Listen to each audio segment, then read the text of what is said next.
Then the creative vision or imagination is the architect that fashions practical plans for your action back of your concentrating. Before you can concentrate intelligently, you've got to have plans. You've got to have an architect, and that architect is your imagination and the imaginations of your mastermind allies if you have them. What happens when you start out to do something without a definite or a practical plan? Did you ever hear of anybody who had a very fine objective or a very fine purpose or a very fine idea, but it failed because he didn't have the right kind of a plan for putting it over? Did you ever hear of anybody like that? Yes. Have you ever heard of any other kind except that? Isn't that a common pattern, as a matter of fact, for people who have ideas, but their plans for carrying them out are not good, not sound? And then going the extra mile is the principle that ensures harmonious cooperation from others. Going the extra mile. You need that in the business of concentrating. If you're going to get other people to help you, you've got to do something to put them under obligation. So you've got to give them a motive. Even your mastermind allies that are in your own organization, they won't serve as mastermind allies without a motive. And what are some of the motives, incidentally, that would get people to join you in a given undertaking? What are some of the motives? What's the most outstanding motive? The desire for financial gain, of course. In all business and professional undertakings, I would say the desire for financial gain is the outstanding motive. And if you're going into a business that's where the main object is to make money, and if you don't allow your mastermind allies or your key men and women or the people who are helping you most, if you don't allow them to get sufficient returns, you're not going to have them very long. They'll be going into business for themselves. They'll be going over to your competitors and whatnot. I was very astounded once to hear Mr. Carnegie, Andrew Carnegie, tell me that he paid Charlie Schwab $75,000 a year salary, and on some years a bonus in addition to his salary of $1 million.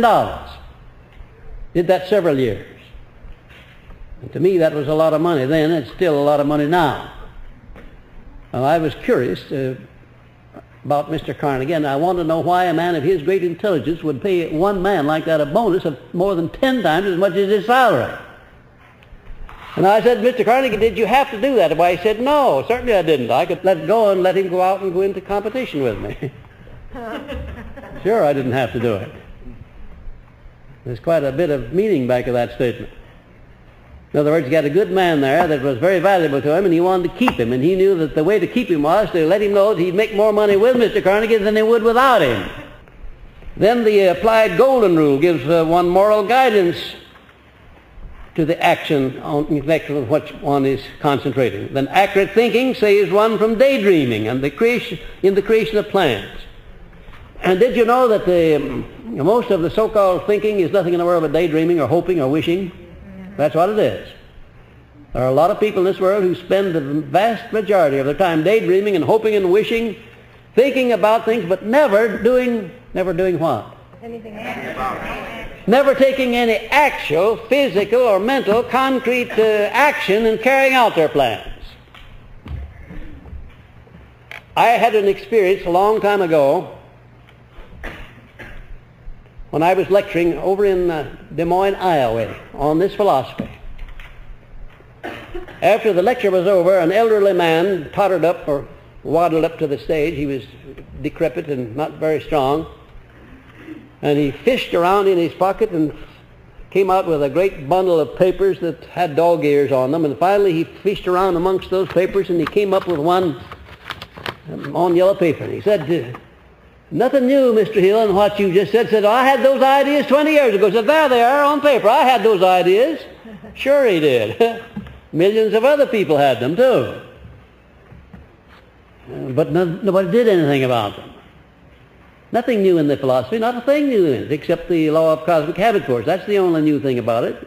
And that, strictly speaking, is not new. That's Emerson's, that's a proper interpretation of Emerson's essay on compensation, but stated in terms that people can understand the first time they read it. Yes, there he was. He'd carried those ideas around his pocket, and he could have been the Napoleon Hill instead of me if he'd have only gotten busy back before I started. Some of these days, some smart fellow will come along and he'll take up right where I stop, and he'll create a philosophy based on what I've done that'll be far superior perhaps to this. Maybe that person sits right in this room now.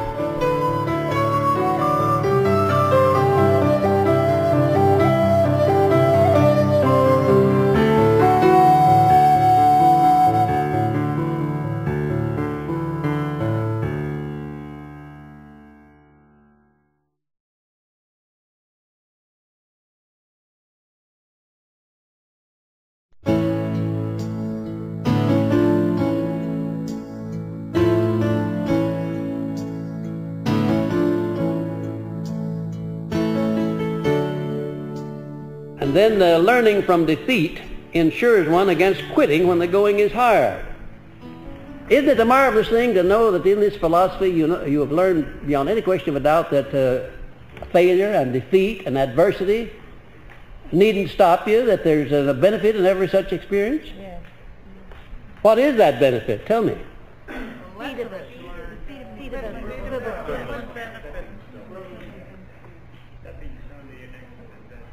Can you see any benefit in a man going through a depression and losing all of his money, right down to the last penny, having to start all over again? Well, if you can't, you take a good look now, because you're looking at a man who did just that. And it's one of the greatest blessings that ever came along, because I was getting just to be a kind of a smarty pants. I was making too much money and making it too easily, and I had to get taken back a notch. I came out fighting, and I have done more good work since that time than I ever did before, and without that experience I probably would be up there on my estate in the Catskill Mountains instead of down here teaching. Sometimes adversity is a blessing in disguise, and oftentimes not so much disguised at that, if you take the right attitude toward it. You can't be whipped, you can't be defeated until you have accepted defeat in your own mind. Just remember that. And remember that no matter what the nature of your adversity is, there is always that seed of an equivalent benefit if you will concentrate on the circumstance and look for the good that came out of it instead of the bad. Don't spend any time brooding over the things that are lost or gone or the mistakes that you have made. Except put in some time analyzing them and learning, profiting by them, so that you won't make the same mistake twice. And thus it will be seen that controlled attention involves the blending and the application of many of the other principles of the philosophy. Persistence should be the watchword behind all of these principles. Controlled attention is the twin brother of definiteness of purpose.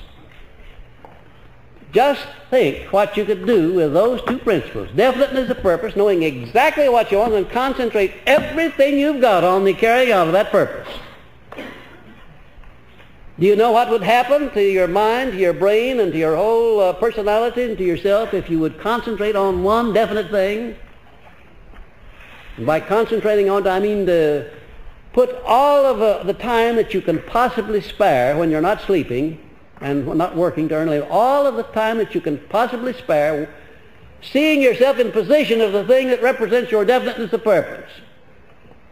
Seeing yourself in position of it, seeing yourself building plans for attaining it, working out the first step that you can take, and then the second, and then the third, and so on, concentrating on it day in and day out. In a little while you'll get to the point at which every way you turn, you'll find there's something in the way of an opportunity that'll lead you a little bit closer to the thing that represents your definiteness of purpose.